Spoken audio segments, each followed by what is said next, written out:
All right, what's going on, guys? Welcome to another episode of Hello Wall Podcast. This time we're going to go into some comic book reviews. Not much news, I don't think. And also we'll touch a little bit on some housekeeping stuff. So as far as housekeeping goes, there's not really much going on in terms of anything to do with the channel itself. It's just I do plan on throwing up a few more reaction videos over the next coming weeks whenever it's like comic book related, as well as like interesting film trailers start to drop for the movies or TV shows or whatever it may be. So I'll have some reactions to those. I do want to start implementing a few more pop culture related content ideas into the channel. So like I said before, the lineup now is the podcast that happens supposedly every couple weeks, but sometimes I'll explain why it's been shaken up a little bit. The podcast is supposed to happen bi-weekly, as well as the video essays that happens pertaining to certain comic book stories and whatnot. The video essays, like I said, is a slow process to make. It takes a lot more production time, and time is something I don't have much of right now in terms of trying to figure out my scheduling behind when it comes to dealing with the documentary that I'm working on, as well as finding time to do free stuff, to do hobbies here, as well as on my other channels, my Instagram, all that stuff. So, as well as like life outside of the internet, because I'm trying to focus more on that as well. So, and then I'll talk about that in a bit. So, yeah, I'm going to be trying to throw up a few more reaction videos when it comes to like reacting to trailers and movies and stuff like that. And that will be probably the extent of that for now. I do have plans for other stuff as well. So, but I do want to add reactions to the lineup. So expect to see that coming out whenever, let's say, another big trailer comes out for any type of movie or whatever it may be. I missed Comic-Con reactions. Comic-Con happened a couple weeks ago. I missed my reactions to those because I literally didn't even think about making content for the channel because of that. So should definitely focus more on that. So I'll work on that. And then as to why there has been, well, I think it's been like a 3-week, maybe even 4-week hiatus from the podcast. And that is because I was late to get in my comics. Sorry, I'm going to be looking over here because it's just comfortable. Like there's a chair here. I guess I can turn like this. I was late to get in my comics about a week late. So I got it on the 3rd week instead of the 2nd week. And then I had to wait until the next week after that to actually review it because I didn't get to read it until that Friday, which was last Friday that just passed. So that's not when I finished reading. That's when I started reading it. And then I finished it just yesterday or Sunday. I forget exactly, but a day or two ago is when I finished reading my stack. So, yeah, at least there's a good stack of comics here for me to go over. But as far as like me releasing that content on the schedule that I had planned, it just was very unlikely to happen because of those reasons. But also because I've been working on a new documentary. If you guys aren't aware, I do. I'm the lead producer on a documentary at a television station for a documentary series actually called Made in Denton, where we're doing like an artist spotlight for different artists. We've done a poet, we've done a musician, and now we're doing another filmmaker or a fellow filmmaker. So we're going to be covering his story. If you guys are interested, I will keep you up to date whenever that comes out. If you check the link in the description now, you will see a link to the second installment of Made in Denton, which is called Unearth. That's the title of it. And it focuses around a musician named Isaac Hoskins.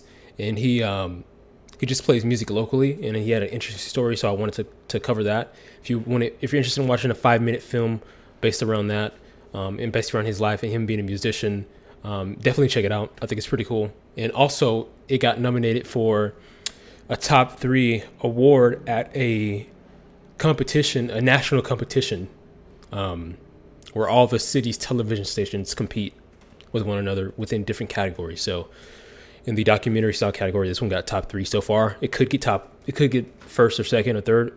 Not sure yet. We have to actually go to the competition and see. So that's going to be in September when they determine that. I think that is actually it for any kind of updates or any kind of news. I honestly don't have any news. I was looking through CBR.com, but yeah, there's just really nothing for me to really touch on much of. So yeah, let's just hop right into the reviews. What's up? So we're going to go in order of what I like the least to what I like the most, as we always do. Got a pretty decent stack of comics here.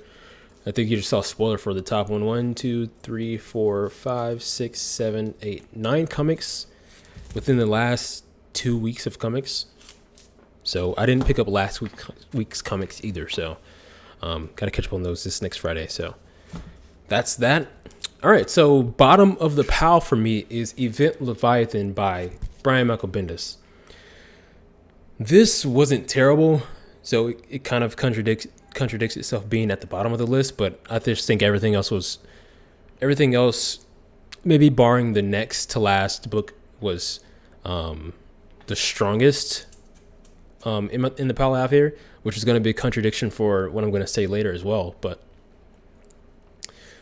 this book is interesting the way it's approached. It's approached by Batman meets up with Red Hood on top of this like abandoned building as he's looking down on the wreckage caused by one of Leviathan's blasts, it seems. And he starts to talk to him about his suspicion of Leviathan, who he's working with, and how they want to put together a team of detectives to sort of take down Leviathan. And we see this line of like flashbacks almost of Batman explaining the process that they've gone through to figure out what brings them to the conclusion, which by the end, of course, is going to be spoilers. They conclude, or they suspect at least, that Red Hood is Leviathan himself. And Red Hood doesn't do a good job at defending himself in terms of deflecting. He kind of accepts that they've labeled him as Leviathan, or possibly being Leviathan. So I suspect that this thing's only 2 issues in. There's no way we figure out who Leviathan is by the 2nd issue. I suspect that it isn't Red Hood, but it does seem weird that in terms of writing itself, that Red Hood wouldn't fight or combat the idea that he is Leviathan. Like he doesn't contest that. He just kind of accepts that they think he's Leviathan, and he runs off and they start chasing him and trying to take him down. So some of the dialogue, I'm not really a fan of Bendis's Batman's dialogue so far. He just seems far too proper, far too quote unquote like intelligent, or somebody who would be perceived as intelligent. And he just it's like his character tries too hard, or he tries to make Batman seem like a try-hard in terms of the way he speaks. And I don't know, it doesn't feel as natural as, let's say, Tom King's Batman, in my opinion. Even though Tom King's Batman, we're not seeing much of him speaking. Well, we did in issue 74, but especially in issue 75, we weren't. So I don't know. Maliv's art, I think, is still super sick. Maybe I can find an example for you guys, but I think Maliv's art is fun.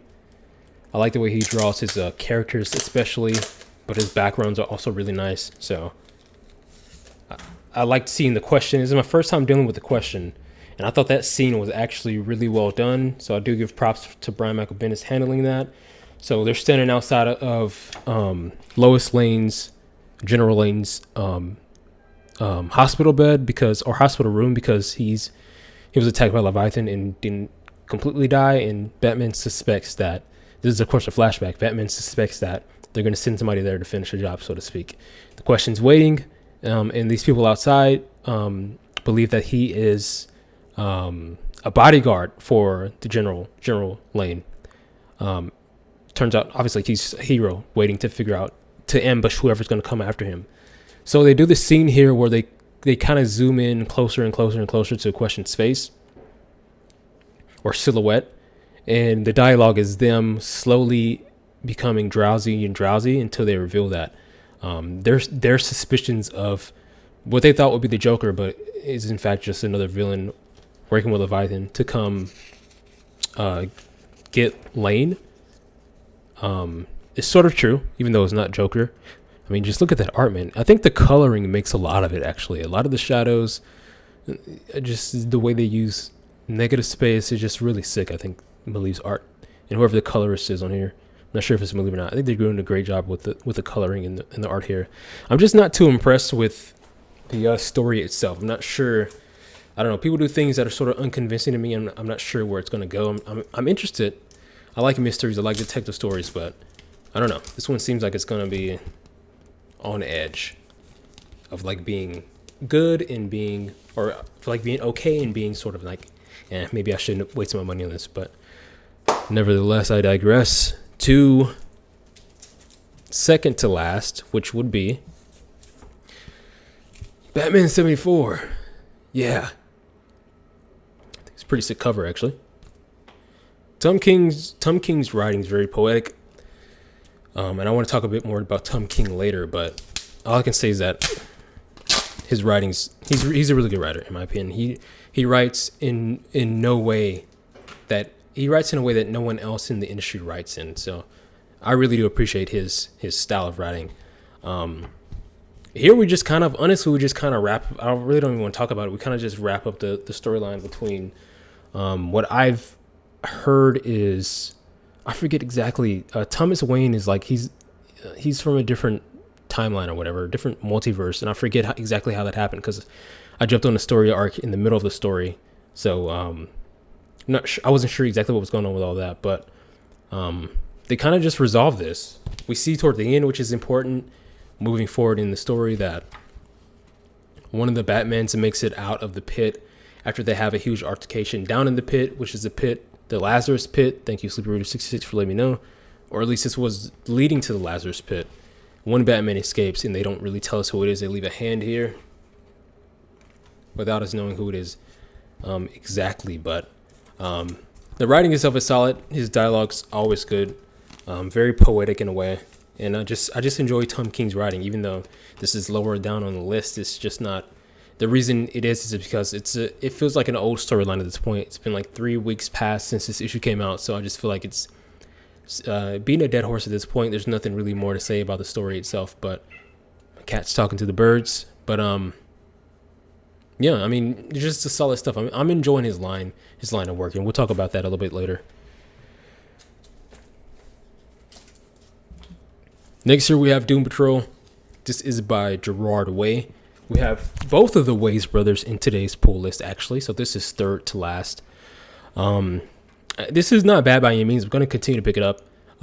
It wasn't what I expected. This is much more. This is definitely a Young Animals book, and I do appreciate Young Animals because it gives me a chance to sort of not take things too seriously. Everything's, even the art, the writing, everything's, the story itself is much more lighthearted in comparison to DC's main universe, as well as especially the Black Label, which I haven't actually picked up any Black Label books, but yeah, it's just a nice break, a nice breath of fresh air, if I can say it correctly, when it comes to Doom Patrol. I've never been a huge Doom Patrol fan. I've never even read a book about Doom Patrol, I don't think, and this is my first time getting into it, learning who the characters are. I'm not sure how many of these characters are canon and how many of these characters were introduced just for the Young Animal line, but I'm gonna stick with it. I'm enjoying the art. I think the art's really fun. I was a huge fan, and I collected the entire run of Shade, the Changing Woman, not the Girl, the Woman series, which was the second season, I guess you would say, to that story. And I really enjoyed that art. I really enjoyed the writing on that as well. So I'm excited to see where all this goes. Anything Young Animal at this point, I'm just sort of picking up because I feel like it's just a nice, like I said, breath of fresh air, and I like having the sort of like the opposite take on these heroes than what you would expect to see in the mainline stuff. So quirky, exciting. It's like a one-off story in a way, and I feel like this is the sort of adventure we're going to get where we have the same characters dealing with their same issues, which we speak about that in a little bit, especially when it comes to this guy here. I forget his name. I think it's Robot Man or something like that. But have these characters dealing with their same issues and growing as characters, while the story itself is based around what I assume to be, so far at least, according to the first issue, one. I'm sorry if that's annoying to you guys. She's like meowing to the birds. It seems to be like one-off issues in terms of story content. So I think that's actually cool. It reminds me of Fairlade in a way, where it's like a one issue, one mystery type deal, with a nice little tether of story connecting all of them. So solid issue. I do want to touch on, I forget his name, Robot's Man, but in this issue we do deal with a bit of a more, in lieu of all the lightheartedness, we deal with a darker, deeper story, which is much more of a kind of like a PSA in a way, where I forget it. I don't know his name, so I'm just gonna keep calling him Robot Man. Robot Man goes back, and he's human again for some reason. He goes back and he talks to his mom, who's like in a nursing home in She talks to him about how he left them, and now that he doesn't have his powers, he wants to reconnect with them, but it's too late. You've already lost your connection with us. We're no longer a family or whatever. And he deals with some really bad fallout with his mom. And this is completely separate of everything else. So he's on his own, where while everyone else is on an adventure in that van, he has this crazy fallout, and he ends up trying to commit suicide, it seems. So that was a pretty heavy toned story there, or subplot within this major story. And I don't know. I think I appreciate things like that. I know I usually use Young Animal as like an excuse to not take things too seriously, but I think it's super interesting to see somebody who writes very lighthearted content intertwining a little bit of real life tragedy within there, which gives it this dynamic, also this complexity to it, because it's not straightforward flat white paper. There's also bends and folds at every corner. So I appreciate that within this book, and I did like this book a lot. So even though it is like third to last, it's all about context, I guess. Next is Loki. I actually love this cover. This is fourth to last. Super sick cover, actually. Digging that. This story is pretty quirky as well. I would say it's also pretty lighthearted. The art inside is super sick as well. I don't feel like there's much to say about the story. We're just getting started learning who Loki is. He speaks. He sort of narrates it. I want to say in third person in a way. It's very weird. But that would be a weird way to say it, I guess. He narrates the entire thing, and sometimes he refers to himself in third person, I think. But you see Thor, and you see Loki, you see Loki's original family, like when he was that ice goblin thing before he turned to Loki, or before he turned to his human form. You see those guys in here. It's just mischievous, just fun. It reminds me of sort of like a one-off missions of some sort of like quirky detective story or whatever, or not detective, special agent, where a special agent goes out and does one particular type of mission, and then the next type of mission after that, and he's like a spy getting in and out of things. So I appreciate it for that. I'm having fun reading this book, but I wouldn't say it's anything special. I'm just really in it for the art. I think the writing's solid. No major complaints. It's just Loki. First time I've read Loki as well. Next is Mark Millar's Space Bandits. Mark Millar has been releasing a bunch of different stories under the Millar universe. I forget it's called. I think it's called Millarverse or Millar Universe, where he has like his own universe of stories, which is a pretty cool idea. I do like that. He was working on I forget what the book is called exactly, but there's one that came out of here before this one, in collaboration with Netflix. I think it's going to be a Netflix show as well, about magicians, and that had awesome art as well. That was a really cool story as well. I kind of fell off of the bandwagon on that because I stopped reading for a little bit. So I'm trying to get back into more Millar stuff, but yeah, I wouldn't say this was bad at all. I wouldn't say it was great. We essentially have two women on the front here who are leading two separate lives, who both happen to get screwed over by men, and then they kind of go down and out and end up in a jail facility where they are sort of meet each other, and you can tell that that's where all the story's going to start. They're going to team up together in what I assume to be them seeking revenge on the people who screwed them over the most. I think it was fun. There was nothing super clever about it, nothing super interesting in terms of plot development. Of course, as the first issue, these things are usually just introducing us a little bit to the characters and to the world. So, yeah, like I said, nothing special to say about it, except for the art's fun. The characters aren't flat and dry. They're pretty interesting. So I'm interested in seeing where it goes, though I am on edge about picking up the second issue. Like, I try to lay out rules for myself as to how I determine whether I want to pick up a next issue or not. And interest, obviously, is a huge part of that. And I've picked up the first issue, and I am interested in it. So naturally, I would usually pick up the second issue just to see where that goes and then decide. So I guess we'll see when I see the cover and I think about the story, whenever I'm in the shop. We'll see if I decide to go back and get it. But yeah, just a solid, like, run of the mill story in my opinion. Nothing special.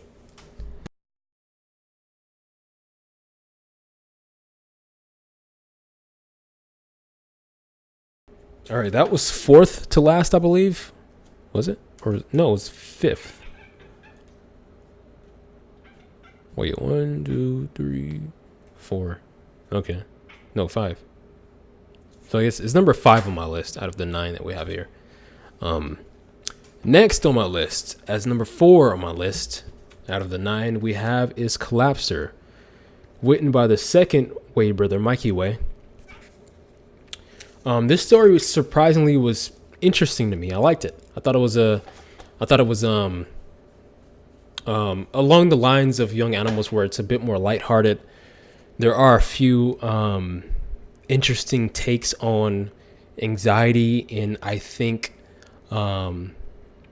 being unhappy with your current situation. This guy's working as a DJ.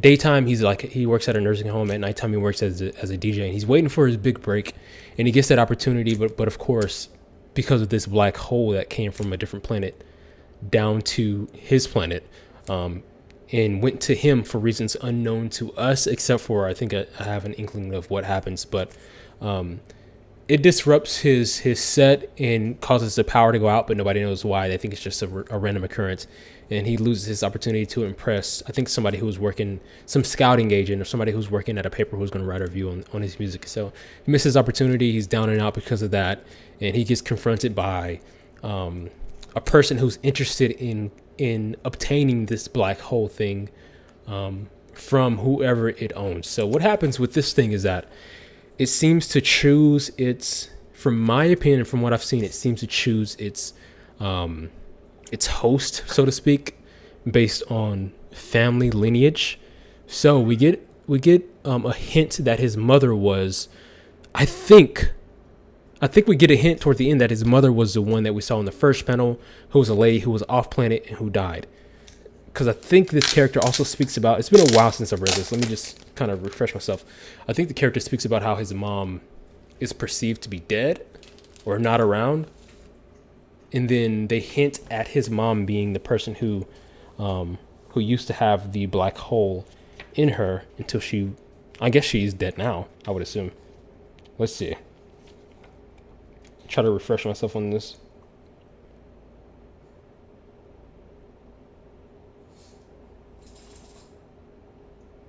So no, it's hard to tell, but we do deal with some so what I found interesting is that this is going to be weird to say, I guess. So this is the lady at the beginning who we're speaking about, who like has the black stuff on her here, and then the next page you guys saw that it was gone. So this kid he's a very sad person. He's in his head a lot. He's always talking to himself about I actually wrote notes about this. This should be interesting. He's always talking to himself about his situation. He's worrying a lot about things. Dealing with some crazy anxiety, it seems. And a lot of the narration that we get is this character sort of talking to himself about the worries in his life and sort of complaining a lot. And for some people, that was a huge turnoff in terms of storytelling and character development. But for me, this is something I don't open up too much about it. But for me, I've dealt with anxiety and I've worried a lot. Dealt with hypochondriacness, I guess you could say, anxiety. Sometimes I've had slight depression before. I've been on medicine for this stuff before, anxiety pills and all that stuff. So I know what it's like to be in someone's head who deals with, or at least for me, who deals with anxiety and worrying a lot and being a hypochondriac and never having a resting moment in your head. I know exactly what that feels like because I deal with it on a day-to-day basis. So to me, this story kind of in like a comical way, captures what it's like to to be somebody who deals with that certain anxiety, who's always worrying and who's always thinking to themselves and contemplating life and thinking if their life achievements are worth what they've been perceived to be worth, or thinking about, I don't know, being sick or being in the living life having the right career moves at the right moments at the right moment in your life. And like somebody who's always complaining, somebody who's always worrying, I know what that's like to deal with, because I deal with it on a personal level on a daily basis. So I know what it feels like. So for me, this sort of resonates with me on that level, because I have the feeling that this character is dealing with something similar in terms of anxiety. I think it's pretty clear. I would say, oh wow, loud. I would say that I'm less whiny. I would, especially, I kind of internalize a lot of these feelings, whereas this guy, I mean, obviously it's internalized, but we experience it because we're in his head. So you wouldn't know if you met me randomly, but I guess if you watch this video, you would know. But my girlfriend knows, and my family knows. People closest to me know that I deal with this stuff. So this book, in a way, just connected with me that way, and maybe that's why it's a little bit higher on my list. But like I said, I know what it feels like to wake up and like as soon as we start, this guy like talks to himself. He's sleeping and he wakes up and somebody's knocking on his door, and the first thing he assumes is that somebody's here to rob him. And I can relate to that. It's so weird, but I'll hear someone. It's so stupid. I'll hear someone knock on the door and I think that, oh, somebody's here to murder us. Somebody's here to rob us. Even though, like, I don't want to say never, knock on wood. I haven't ever experienced anything like that. I live in a college town, so things like that don't really happen, in a nice area and all that stuff. So yeah, he's at work experiencing his day-to-day job, and he's talking about, he's worrying about, taking care of this guy, but then he's always also worrying about what he's going to be doing after work. And you hear him in his head always talking about the next thing that's going to worry him. And I can see that being annoying, especially for someone who doesn't have to go through that. But as someone who's kind of immune to that because of the experiences in his own head, it's not, to me, it's actually kind of appealing to see someone who deals with that represented in the book, because then I can relate. Yeah, I don't know if there's much more to say, but we do also get a lot of current like sci-fi fantasy type situations as well, where the black hole sucks him in and then becomes a part of him, which he's totally unaware of. But it changes his perception of life as well. People who were once dead, he sees as being alive. It's just interesting stuff, I think. So I'm excited to see where this goes. I'm going to keep picking this up as well. I'd imagine myself, I think this is much stronger than Doom Patrol in my opinion. I'd imagine myself dropping Doom Patrol before I drop this. So, excuse me. So we'll see. And that was number 4 on my list. So honestly, the top 3 are interchangeable. Like honestly, any of them can go in any order, maybe barring the first one, because I think the first one was really strong. But yeah, Brandon Thomas and Carrie Randolph have been doing an amazing job and excellent still. We've talked about this before, but it's still one of my top books that I've been reading from on a bi-weekly basis. So still remains strong. In this issue, we get more of the world building in terms of what the heroes, or I guess you would say wizards, whatever you call them, what's a part of their daily life, and what's a part of the rankings in terms of who does what type of job. So we know that these magicians who are all black, they protect civilians and kind of guide the life of the civilians who are all white. And of course, we've talked about, not we, but I've heard people talking about, they want to get a little bit more out of that sort of point that they're trying to make, the contrast between the black magicians and the white people who are they're protecting, and what that means, because obviously there's a reason why that's there. But I personally think there's a nuance there. I think the creators want us to kind of form our own opinion, or maybe anticipate an explanation, something to keep us going, to keep us going along, in terms of what that's supposed to mean or why that is the case. And you guys could honestly take a guess and guess why the writers feel that way or why they wrote it that way. But I don't think that's the point. I think that is the point. I think the point is not take it so literally and just to sort of perceive it in the world as it exists within excellence,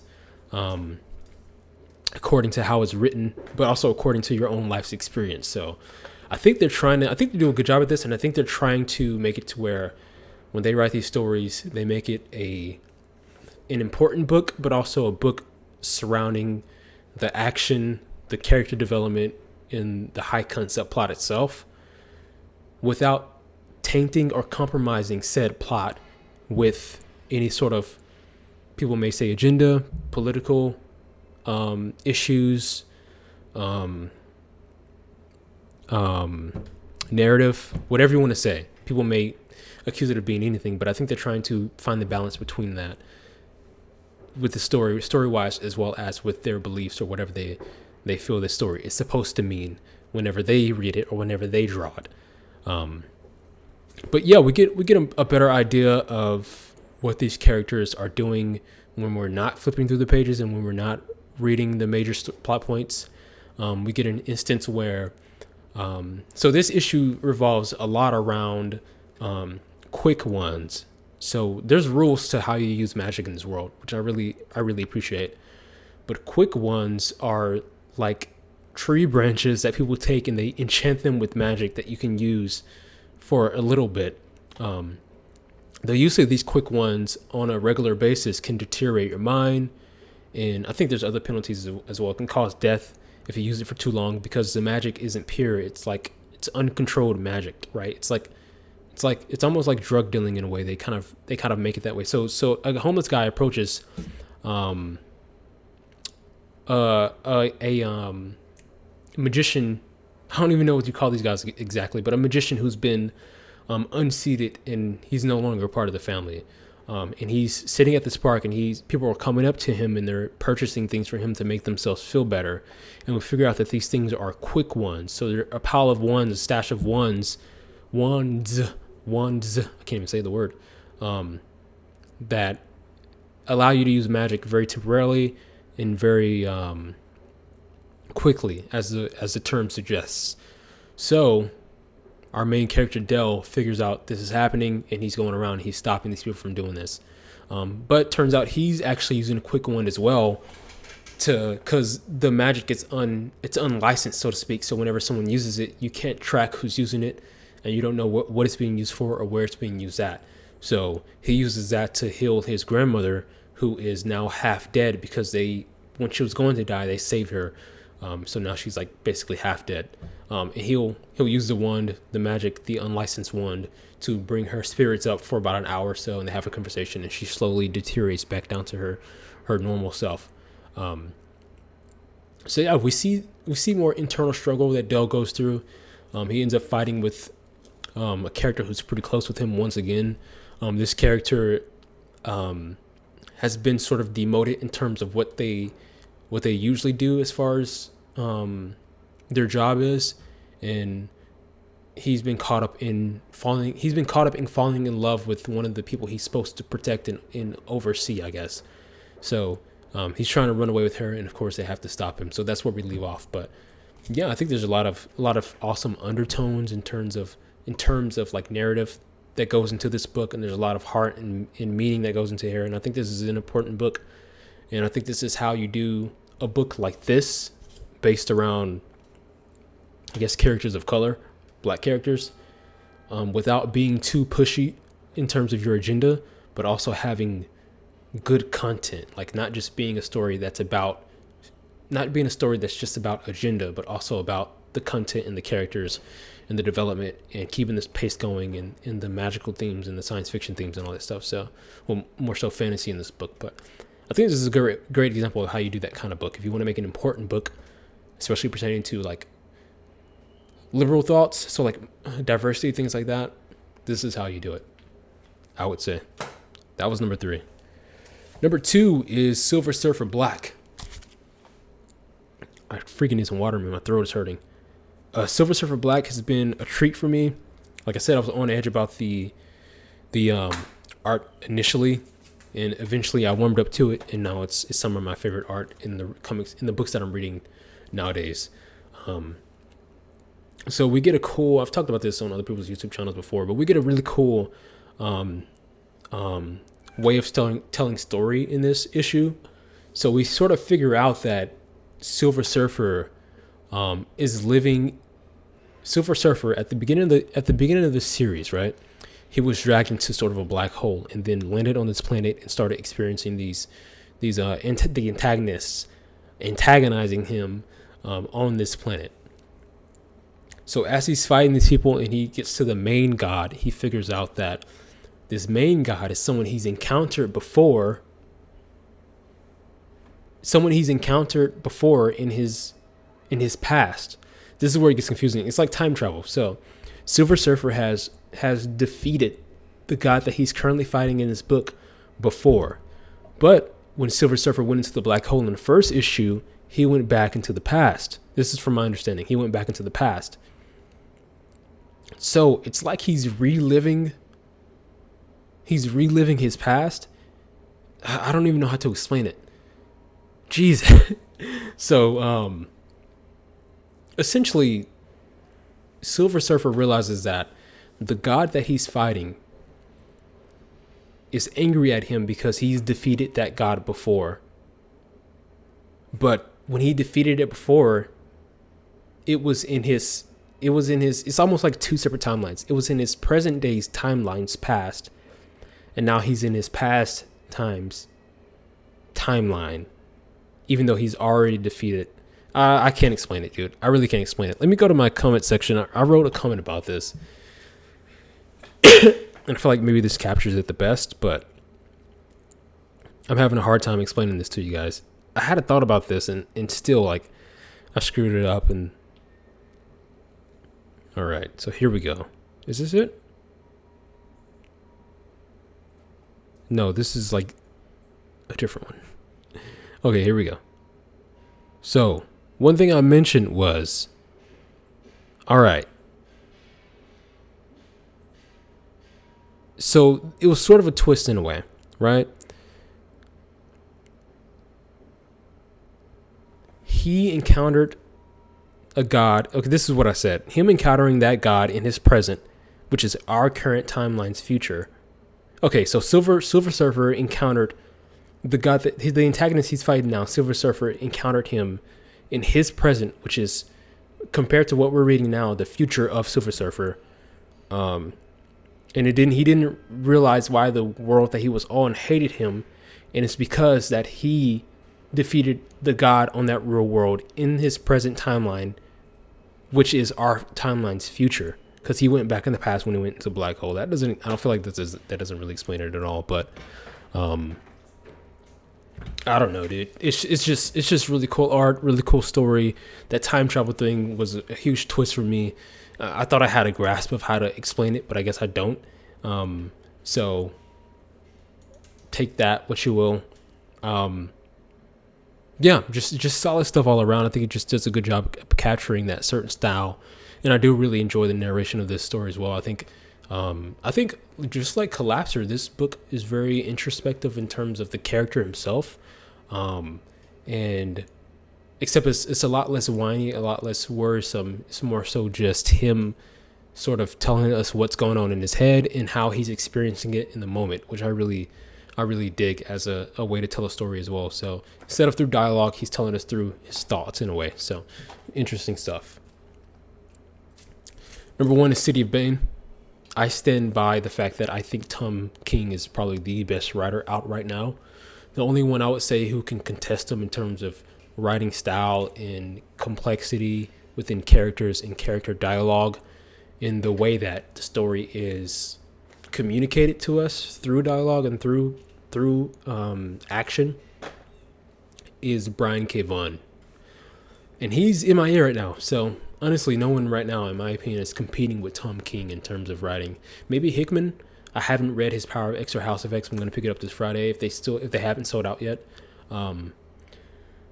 But nobody's beaten City. Nobody's beaten Tom King in my opinion. I think his run on Batman has been spectacular from what I've experienced. I haven't been reading the entire thing, but I've read parts of it in the past. I'm currently reading the rest of the run now.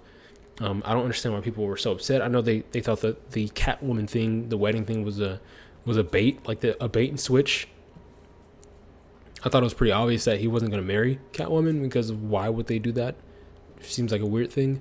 I could see them maybe in Batman and Catwoman book, maybe making that happen, but it just seems like it wouldn't be. If you marry them, then every creator has to work with that story, regardless of what they want to do with Catwoman from this point onward. So I just felt like it was sort of obvious that it wasn't going to happen. Maybe because I wasn't reading the storyline, I don't feel betrayed at all. I think that he's been doing a solid job with everything that he's written. Probably within the past couple of years, I would say, ever since he started making a resurgence in the comic book community. City of Bane deals with a couple of storylines. The main one being that Gotham is now the City of Bane. The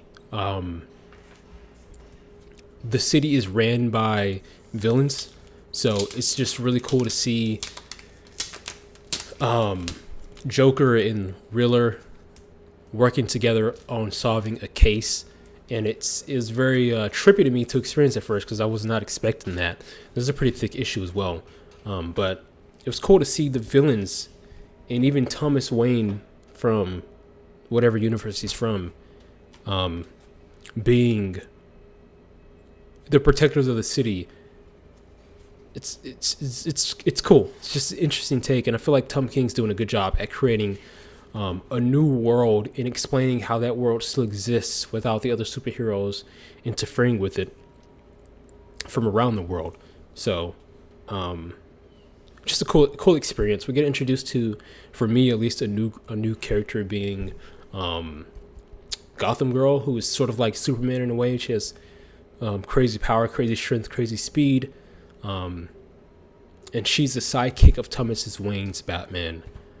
So we have a couple of different artists in here. We have, I think Gerard's, which is the one who drew Tom King's Miracle Man. He does a terrific job at just creating an environment that feels alive and feels real and feels like worth living in. I mean, look at some of this art, man. It's so sick. He's able to use depth of field within art, which I really think adds a lot to it. The colors are insane. I'm not sure who's coloring this thing, but the colors on this are insane as well. And just like with the other stories, we get this little Lex Luthor. This is a You're the Villain thing, apparently. I had no clue at first. I just figured this out recently after watching some reviews. But we get this Lex Luthor bot, which is showing a hologram of himself to different villains to sort of set some sort of storyline up. I'm not sure exactly, but look at the colors and the shading in this section here. I just think it's really, really sick. So I think Tom King, out of all the ones I've seen through reviews, I think Tom King's done the best on intertwining that Lex Luthor storyline with, man, this art is sick. With, different stories that are separate stories, but containing the Lex Luthor stuff for You're the Villain. So in this one, we have a conversation. This is really cool. We have a conversation between Bane and someone else who turns out to be Lex Luthor. And as we're hearing him talk about his you hear Bane talk about his purpose and his respect or disregard for Lex Luthor's plans and how he thinks Lex Luthor's going to fail when it comes to taking over the world, because he always fails. Because he has too much ambition, it seems he's saying. But as we're doing that, we're getting this thing panel, every other panel, leading us toward the end result while experiencing this world building. So we see how the world is so much different in Gotham. Well, I guess it's now City of Bane versus how it used to be with Batman. So as you see, like, police officers are now criminals, and they cause you to follow the law through harm and fear. And I think he just does a good job at sort of building this up and not making it just a straightforward like, hey, this is a reveal. Like, no, we're telling you this piece by piece through story, and we're leading you on, and you eventually figure out what exactly is going on because of the way the story's told. And I just really appreciate that. I think Tom King just does some amazing work. I think Gerard's, or however you say his name, is also an amazing artist. He's doing some awesome stuff as well. And if you're questioning where's Batman, the actual Batman, Bruce Wayne, during this entire story, he's actually climbing through a mountain of snow. And again, here speaks to the poeticness of Tom King's writing. So we have, just like in the last few pages where we see a panel to panel difference between the world building as well as the You're the Villain tie-in, but here we see how the Joker and them are now quote unquote the good guys, or protecting the city from crime, which is crazy to see. And then in between those little story beats, we intertwine single pages, like little tidbits of this character walking through the mountain and walking through the snow and obviously going somewhere. And as he's getting there, captions are somebody's captioning, somebody's reciting the story that we've all heard. Once there was a farmer who lost his horse, and how the horse is like, oh, you're so unlucky to have lost your horse. And then, luck goes against him, and then luck goes for him. I forget what the exact story is. Yeah, the farmers never came to his house. We're sorry, they said. How will you live without your horse? This is a grave misfortune, they said. Maybe the farmer said. And this is a story that we've all heard about, sort of cliche in a way, but you can see that he's telling us this story piece by piece as he's showing in between story beats Bruce Wayne, who we know to be Bruce Wayne now, or actually I think we think this to be Bruce Wayne, but at the end I think it's revealed to be Catwoman. Bruce Wayne approaches this I don't want to say monastery, maybe a temple, talking about who he's there to train with. Is that, I actually have to freaking know for sure. So no. Yeah, this is Bruce Wayne. But somebody in very similar attire. Yeah, so Bruce Wayne gets his throat slit here. Somebody in very similar attire approaches Bruce Wayne, and it ends up being Catwoman, and she's there to save him. So out of all the I wouldn't say anti-heroes, but all the villains who are who we see within the story, who are working with Bane, Catwoman is the only one who isn't, it seems, working with the Bane. I don't know, man. I think he does an amazing job at pacing the story and telling us the story in a way that keeps us interested. This is the person I was talking about. Ends up being Catwoman.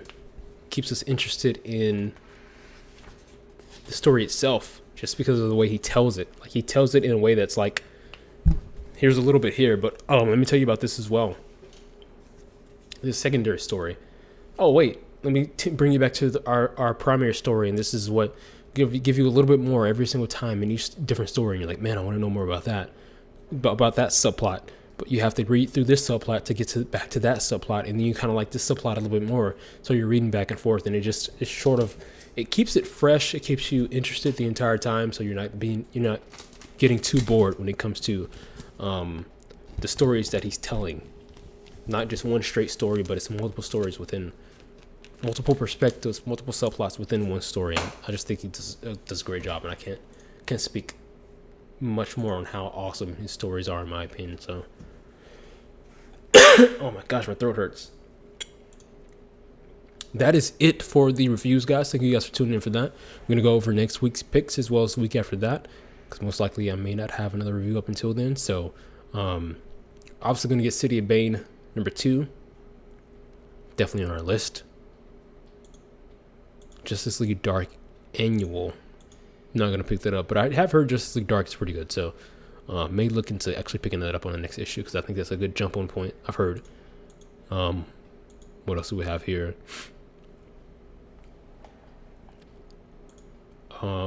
honestly, that's it from them for this upcoming Wednesday. So, just Batman. Next for them, I'm going to pick up Power of X. Hopefully I can pick up House of X as well. And that is that. So that's 2 comics.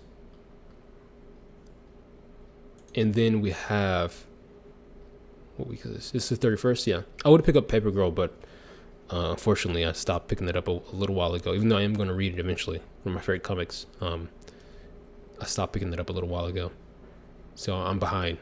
So yeah, so 2 so far, and then we're going to go over next week's as well, which is going to be from Image. Guess we're going to pick up Space Bandits, only a 5-issue series. We'll see how that goes. So Space Bandits. I'm not picking up Thumbs anymore. Let's go over to Marvel and check out what they have coming up next.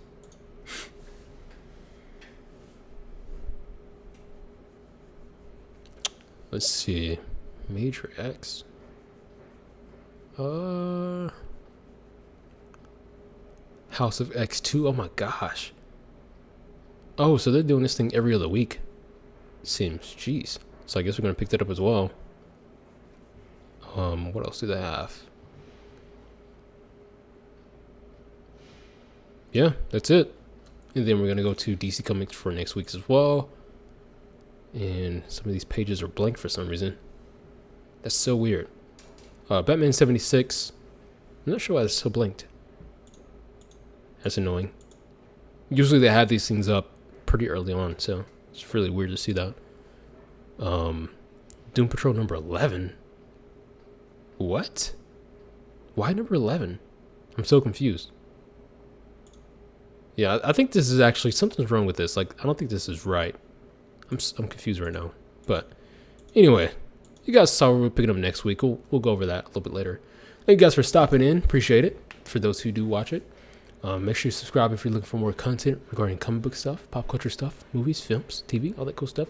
Check the links in the description because I do have links to my different Instagrams, Twitter, things like that. And look out for next time. All right, guys. See ya.